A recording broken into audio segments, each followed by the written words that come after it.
É isso que eu ia questionar aqui. Tem desacordo com a proposta? Não, mas é garantir. É garantir o termo. Não, mas garantir, eu acho que há acordo com o Ricardo. Garantir tem divergência, Ricardo? Não é, ele não quer colocar garantir. Não, garantir. Ó, garantir é diferente de assegurar e obrigatório, né? Acho que garantir é uma questão de a gente buscar instrumentos para proporcionar a participação efetiva dos sobreviventes do cárcere e de familiares. No entanto, na composição obrigatoriamente. Então, o debate não é sobre ter obrigatório, né? O debate é garantir a participação do certame e da composição, mas não é obrigatório. Entendeu? É diferente. A terminologia jurídica é diferente. Garantir, por exemplo, as pessoas têm divergências ou questões, por exemplo, familiares de presos têm muito mais dificuldade de entrar no certame. Então, garantir é buscar promover formas políticas que aquela pessoa possa ter acesso. Eu acho que talvez a discussão vai por aí. Então a gente não tem. Acho que não há divergência quanto a isso, né? Não é assegurar. Não é assegurar. Assegurar isso, garantir. Aí eu acho que a gente poderia colocar isso num parágrafo, porque. Deixa eu só fazer minha última contribuição aqui. Sofia e Carol, eu já lembrei do debate que a gente fez lá em Belém, do Pará. Acho que Fábio, Priscila, os colegas que estavam lá podem me rememorar. Que acho que talvez, e aí peço até desculpas por voltar um tempo, mas acho que vai fazer conexão com isso que a gente está falando aqui, direito dos considerandos, a gente colocar a situação de que familiares e sobreviventes do cárcere devem ser lidos como militantes de direitos humanos. Porque aí eu acho que também dá uma garantia da gente colocar essa situação, pelo menos que estão na luta carcerária. Porque aí a gente também bateria nesse ponto e daria uma força demais. Eu posso perguntar se desse jeito que escrevi agora, depois um tempo, ficou assim. O comitê deve garantir a composição por representantes do Estado e por via coletivos, movimentos sociais, oportunizando a participação de familiares de pessoas presas, de pessoas privadas de liberdade, sobreviventes de espaços de privação de liberdade. Eu acho que aqui ficou oportunizando porque alguém tinha sugerido isso, mas mesmo porque talvez os familiares ou coloca grupos formados por familiares, né? Mas acho que, enfim, pode limitar aqui a composição. E coletivos formados por familiares de pessoas presas e ou sobreviventes, porque não são as pessoas individualmente, essas pessoas podem participar da reunião, mas elas não compõem o comitê, né? Elas têm que estar organizadas, sempre não tem um CNPJ. Então fica assim, ó. O comitê deve garantir a composição por representantes do Estado e por organizações da sociedade civil, coletivos, movimentos sociais, grupos compostos por familiares de pessoas privadas de liberdades e ou sobreviventes de espaços de privação de liberdade. Eu queria só colocar na sua composição, garantir na composição. Está na votação.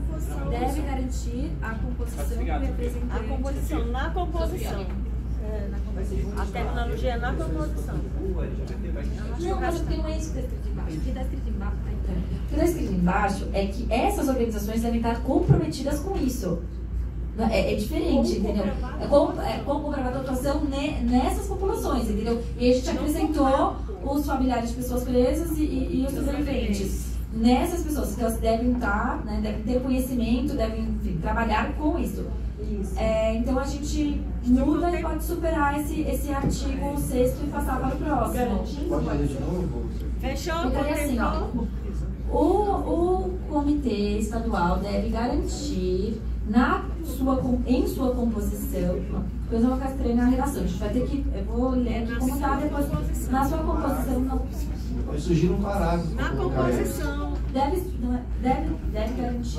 Coloca um parágrafo, Sofia, para não embolar a redação do caput do artigo. Então, o comitê deve ser composto por representantes do Estado, por organizações da sociedade civil, coletivos, movimentos sociais, grupos compostos por familiares de pessoas privadas de liberdade e ou sobreviventes de espaços de privação de liberdade, com comprovada atuação na prevenção e combate à tortura, e daí aí tem aquela lista toda que a gente acrescentou familiares de pessoas privadas de liberdade e sobreviventes também. Porque é o seguinte, eu acho que essa redação aí tem que ter cada um desses. Por essa redação, pelo que eu estou ouvindo, tem que ter cada um desses grupos, obrigatoriamente. Se eu coloco num parágrafo, eu deixo a redação como está, no caput, eu acrescento o que o pessoal pediu para que na luta ali, a defesa dos direitos das pessoas, de pessoas presas, antes até da primeira. Privado de liberdade. Você vai se chama prisional. Aí acaba excluindo o socioeducativo, comunidade terapêutica. Obrigado. Então, pessoas, ao primeiro, garantir por objetivo expresso a defesa de pessoas privadas por liberdade, dos direitos a total. Deixaria assim. No primeiro parágrafo, eu colocaria que deve ser assegurada ou garantida a participação no certame dos coletivos de familiares, de pessoas, pessoas privadas de liberdade. Eu acho que a confusão é que a reunião dos comitês ela é aberta. São coisas diferentes. Essa coisa é diferente. Só de composição. Isso, a gente está falando de composição. Eu acho que isso já entra aqui no outro inciso, né? Perfeito. E tem que garantir que familiares também possam acompanhar, mesmo não sendo membro, né? Então podemos passar. Aí seria um segundo parágrafo, exato. Seria um segundo parágrafo colocando exatamente isso, que deve ser assegurada a participação nas reuniões. Então, gente, vamos lá, porque a gente está atropelando algumas coisas, porque, por exemplo, no parágrafo 2º já está falando sobre as reuniões. Então, a gente, quando a gente vai falar sobre isso, a gente coloca esse ponto. Então, eu acho que a gente supera isso, que a gente discutiu aqui, mesmo porque a gente está numa avançada aqui da hora já, e vamos para o parágrafo 1º. Depois do parágrafo 1º tem um parágrafo 2º, então calma. A representação das organizações da sociedade civil descrita no CAPT deve ser ou de forma paritária no comitê estadual em relação aos órgãos do poder público ou preferencialmente com a maioria da sociedade civil. Eu acho que tem que ser a maioria da sociedade civil igual no comitê nacional. Então tirar o paritário, né? De tirar o preferencialmente, porque na preferencialmente, né, é com a maioria. Pronto, todo mundo está de acordo, maravilha. Agora, aí sim a gente vai entrar nessa outra discussão das reuniões serem abertas.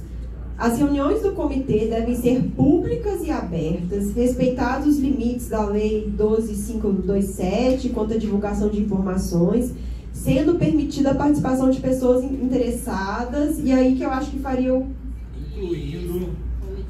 Incluindo coletivos. Acho que aí não precisa ser coletivos, aí pode ser pessoas. Né? Incluindo familiares.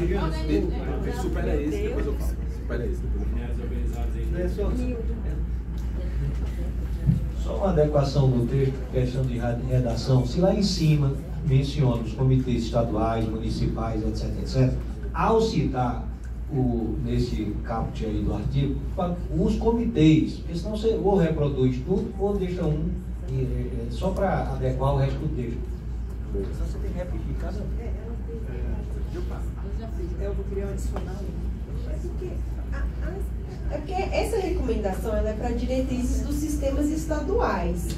Eles botaram ali que pode ter municipal, mas a recomendação ela se direciona para os sistemas estaduais. Inclusive, esse capítulo que a gente está discutindo, ele é do comitê estadual. Ele não é comitê estadual e talvez municipal, entendeu? E aí hoje a gente muda tudo, ou a gente...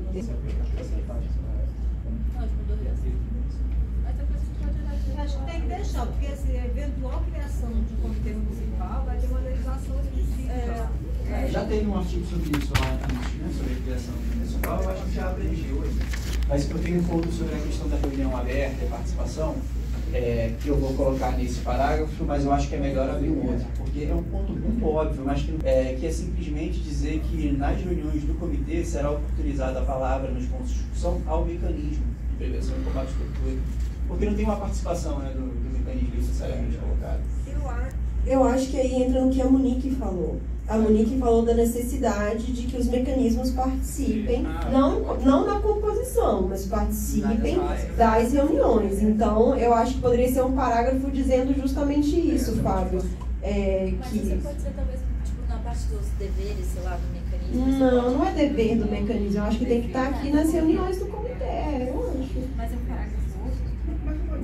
Que é um insumo fundamental para a reunião do comitê, né? Como é que você propõe? Os mecanismos Gente, desculpa ser chato, é só para garantir que a redação fique do jeito que a gente entrou num consenso aqui.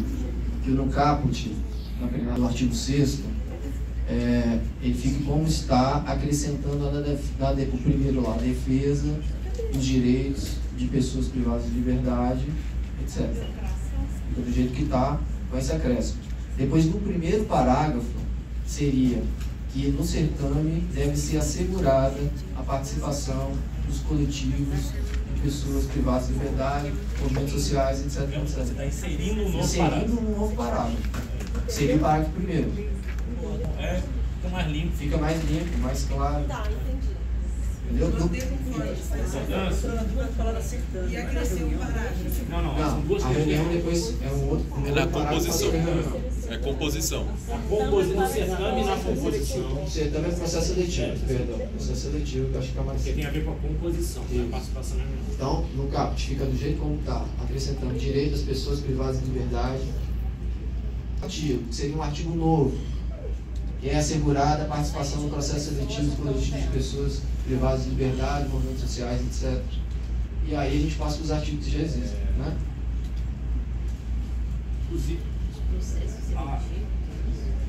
Besteira de organização do texto, mas assim, o artigo vai fazer outro artigo para reunião, porque uma coisa é composição, outra coisa é a dinâmica de reunião, né? Então, esse segundo parágrafo aí, que as reuniões devem ser tal, eu acho que isso aí não tem a ver com o caput aí do 6º. Também acho. Tem inciso 2. Tá inciso 2 as reuniões. Uma coisa do 6º é de garantir. O artigo é uma coisa e o inciso é outra. Isso.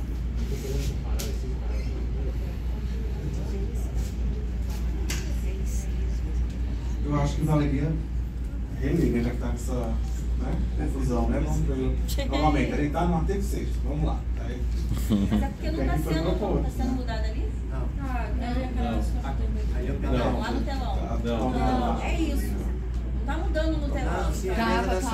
Tava certo. Não tá, gente. Agora que voltou, ele sumiu e voltou em outra página. As alterações não estão sendo feitas. Tá, alteração. As alterações não estão sendo feitas ali, as alterações estão sendo feitas aqui no computador. Depois será apresentada. Acho que esse é a questão também. Eu queria só assim, acho que esse aqui, o inciso das reuniões também está tranquilo, gente, não tem nada que fazer. Tá tudo ok, garante, tá direitinho, ele é muito simples, diz tudo correto. Eu acho que, ao meu ver, a questão era só lá e a Sofia tentou fazer a proposta, né? Adicionando a questão aí das pessoas privadas de liberdade, ou seja, os grupos, os coletivos, as associações e entidades representativas dessas pessoas. É só isso, adicionar. Ô, Ricardo, vamos lá. Virou um parágrafo, tirou do caput e está assim: deve ser garantida a participação de grupos compostos por familiares de pessoas privadas de liberdade, sobreviventes de espaços de privação de liberdade, nos certames de seleção de membros do comitê. Ok? Contemplou? Ok.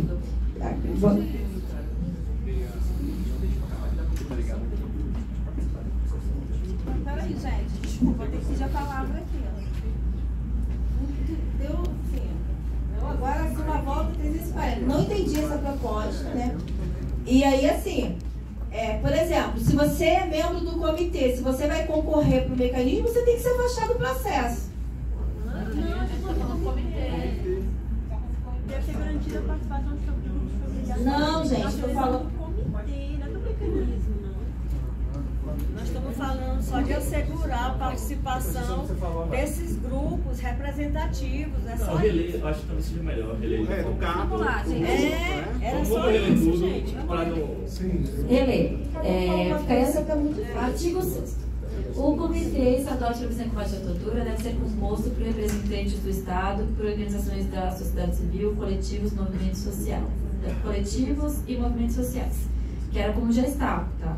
Com a comprova da atuação na prevenção e combate à tortura e os que tenham por objetivo expresso a defesa dos direitos e garantias fundamentais de familiares de pessoas privadas de liberdade, sobreviventes de espaço de privação de liberdade, pessoas negras, mulheres, população LGBTQIA+, crianças, adolescentes, pessoas com sofrimento psíquico, pessoas idosas, pessoas com deficiência, migrantes, indígenas, quilombolas e povos e comunidades tradicionais, população em situação de rua e pessoas em vulnerabilidade. Aí, parágrafo 1º.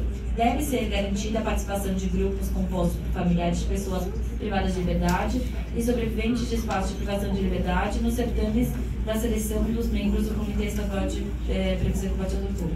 Sobrevivente de espaços privados de liberdade, não cai aí. Sobrevivente, ele já saiu. Então, ele não está privado.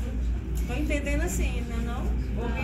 Não, porque os sobreviventes, eles podem ser Não, de sobrevivente... todos... É porque os sobreviventes, eles podem ser de todos os lugares, não necessariamente só das prisionais. Então, a gente tem que conseguir abranger aqui o maior número. E só sobreviventes, acho que, né? Então, eu acho que a gente pode passar e voltar pro parágrafo 2º. O Fábio estava falando alguma coisa do parágrafo 3º e eu me perdi. De participação de mecanismos. Parece que Monique fez a proposta antes, né? Eu que não ouvia falar dela. Sobre a participação do mecanismo das reuniões do comitê. Eu diria que nas assembleias do comitê deve ser oportunizada a palavra ao mecanismo e nos pontos de discussão. A participação é justamente utilizar a palavra, não é necessariamente o voto, né? Ele tem assento, não tem ele tem assento. Eu acho que não. Não está escrito em lugar nenhum. Não tem assento. Não tem assento. Exatamente. Como essa é a preocupação, justamente, garantir a participação. Inclusive, deve ser vedada a participação em excesso. Eu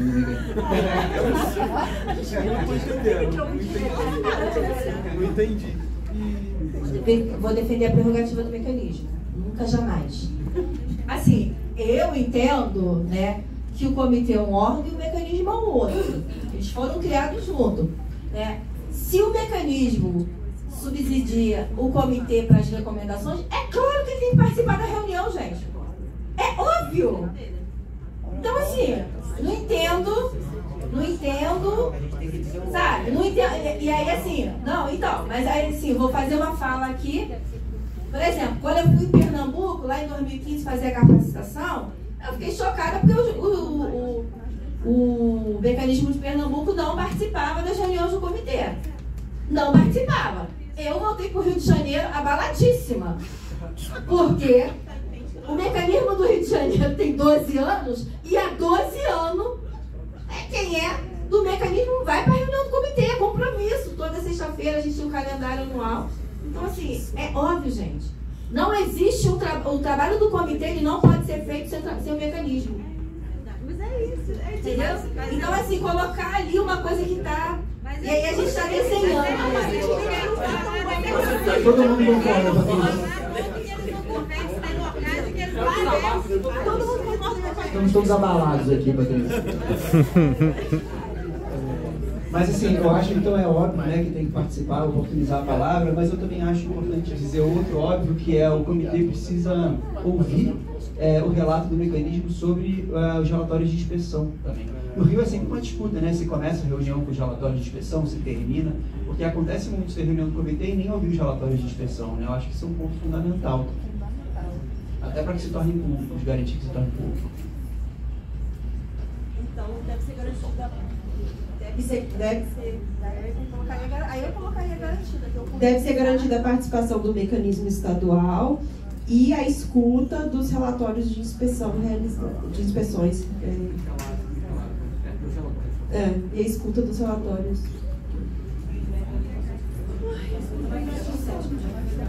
Gente, artigo 7º, conseguimos superar o 6º, por incrível que pareça. Glória a Deus. Artigo 7º. Vai entrar alguma coisa, aí eu estava procurando os outros itens e não tem. Acabou? Vai entrar alguma coisa que pede a participação de órgãos. Não entrou nada. Secretaria de Segurança Pública, Saúde. Esse é o momento, cara. Agora! E a gente já comentou, ou seja, não é só a CEAP e SSP, mas outros que têm a ver com saúde. Coloca como está na recomendação que foi feita no mapeamento. O governo tem que participar. Gente, não me apedrejem, mas eu acho interessante ter essa redação. Por quê? Porventura tem reuniões do comitê que o comitê considera importante chamar, por exemplo, a CEAP para um diálogo sobre a questão da composição. Na Paraíba a gente tem a CEAP compondo o comitê e é algo que eu sei que é a exceção da exceção, é a realidade da Paraíba, mas é algo que funciona demais, porque a gente consegue vincular a secretaria às decisões colegiadas do comitê, e, enfim, consegue uma participação que senão eles simplesmente fechariam os olhos. Eu sei que é um diferencial da forma como a secretaria, como a CEAP é organizada na Paraíba, mas se vedar, a gente não vai mais poder fazer isso, e pra gente funciona. Sou eu. Tô pegada a fala, sou eu. Yara, então, inclusive na recomendação do CAT, assim, a Paraíba vai ter que rever sua lei. Sinto muito. Porque senão existe, né? O Brasil ratificou a Convenção contra a Tortura, todos os estados vão ter que seguir. Então, assim, forças de segurança não podem compor comitê, né? Dona Tereza, que está aqui, que não me deixa mentir, em 2015, o comitê da Bahia, de Minas foi o primeiro a ter todas as forças de segurança. Tinha CEAP, polícia, Deus e o mundo. A gente conseguiu uma recomendação do Subcomitê de Prevenção e Combate à Tortura da ONU, dizendo que este comitê não seria reconhecido porque estava em desacordo com o CAT. E continua em desacordo. Então, assim, utilizando essa recomendação de 2015 e agora a revisão do CAT, não pode. Os comitês que tiverem força de segurança vão ter que rever a sua legislação. Está com desacordo. Não tem como continuar, porque vai estar com um desacordo, né? Então, assim, o Brasil ratificou, e aí, assim, não é o Rio de Janeiro, não é a Paraíba, não é Minas, é a União. Então, quando a União vai dar as explicações, né, lá em Genebra, que o ministro foi esse ano, em abril, lá dizer, né, que estava sendo implementado, ele vai ter que dizer, olha, eu estou com um comitê que não está com desacordo, porque é isso, assim. Forças de segurança não podem, porque quem pratica tortura é o Estado. Não, quem pratica tortura é o Estado, isso é negável. A gente está aqui, todo mundo que está aqui comunga do mesmo pensamento. A questão é, recomendação, como a palavra fala, recomenda. Por isso, eu não me manifestei quando a gente estava tratando da recomendação ontem, sobre essa questão. Se for para lei, aí sim é vinculante. E a realidade da Paraíba é diferente nesse aspecto. A Paraíba, inclusive, é um dos 4 estados da federação que tem um mecanismo de prevenção e combate à tortura que funciona. Tem Breno aqui, que dá para comprovar o que eu estou falando. E o diferencial da Paraíba é a secretaria, ela é minoritária na composição, é só uma instituição, né, que a gente vê como oposição, vamos dizer assim, e ela acaba ficando vinculada e participando de um processo decisório que senão não aconteceria. Então, as mudanças positivas que a gente tem conseguido através do trabalho do comitê, graças à secretaria participar das reuniões, é imensurável. E aí, de novo, eu estou falando como coordenadora do comitê, mas aqui tem um mecanismo e a gente teve esse debate interno para confirmar que, enfim, é uma realidade muito peculiar. Tem mais gente esquerda aqui, então essa gente aqui, ó. É a Nana. Não, era a Nana primeiro, depois a Priscila, depois a Mônica e agora, depois a menina da Ana do Ceará. Vai circular a palavra. Paulo Fieloni, Ricardo. Gente, olha só. Desde que eu cheguei aqui eu tenho refletido, desde que eu cheguei aqui eu tenho refletido muito sobre essa questão da composição dos comitês. Porque é isso, né? A gente acaba tendo um outro olhar a partir de um outro lugar. Eu não considero adequado quem gere espaços de privação de liberdade estar no comitê. Porque o comitê também precisa ser um espaço que o familiar ou sobrevivente do cárcere se sinta seguro para apresentar denúncias. E ele pode não se sentir seguro com esse tipo de composição.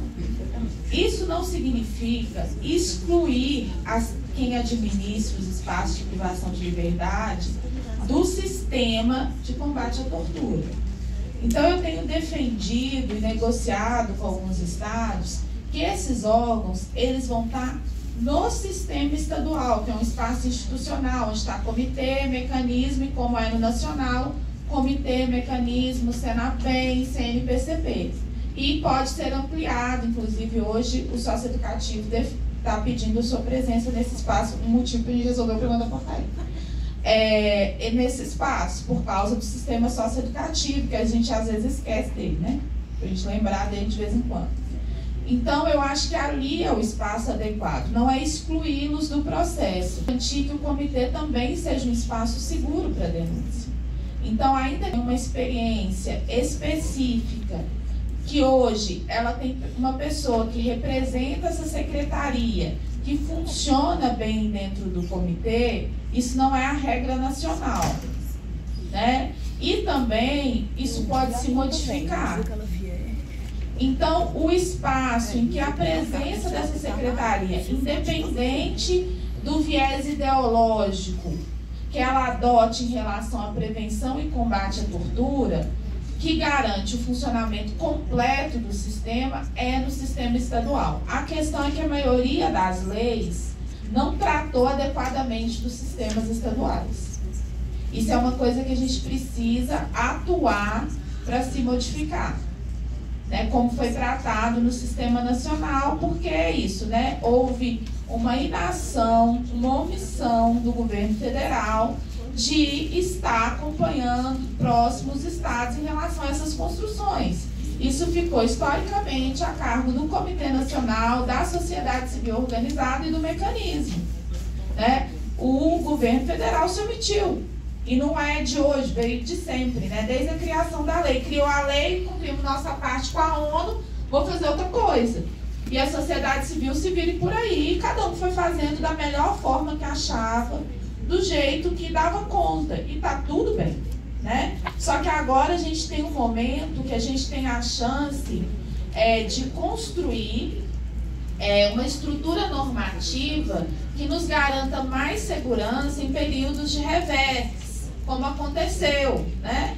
Então, a gente tem que prever essas questões. Isso foi uma coisa que eu ouvi de muitos representantes de governo, de estados, porque eles estão vinculados à pauta de direitos humanos e não importa, vocês sabem bem disso, se o governo é de esquerda ou de direita, direitos humanos não é prioridade. Né? Então, todo mundo sabe disso, né? Está todo mundo com isso muito internalizado, né? Então, a gente vai estar sempre numa disputa. Então, nós precisamos de estruturas normativas mais fortes e, vamos dizer assim, aceitar algumas compreensões, né? Eu entendo a situação da Paraíba, mas eu acho que vocês podem fazer essa reflexão, não de excluir a secretaria, mas de colocá-la num espaço mais adequado para a garantia do pleno funcionamento do sistema de vocês. Alguém? Marina, você ainda está... Primeiro fui eu, depois Priscila. Tem Marina. Alguém está? É assim, é de assustar. Porque a gente já sabe que quem comete essas torturas e quem está representando o Estado hoje são esses policiais primários. Pronto. Eu tenho um caso que tem 2 meses de 3 internos que já tinham o semiaberto vencido o ano passado, desde o ano passado. Eles foram barbaramente, né, espancados de uma forma que quando a companheira dele chegou para fazer a visita, não reconheceu. Então elas saíram, nos procuraram, a gente acionou rapidamente a Defensoria Pública, eles foram no dia da visita lá, e o diretor da unidade fez o seguinte: não nos denuncia e a gente coloca hoje você no semiaberto. No mesmo dia, em uma sexta-feira, tiraram os caras. Então assim, como você vai lidar trabalhando, lidando e ouvindo essas denúncias com pessoas que estão praticando diretamente esse tipo de prática. É muito surreal, não há confiança, não vai ter diálogo, porque os familiares não vão estar seguros. A gente está falando de segurar pessoas que estão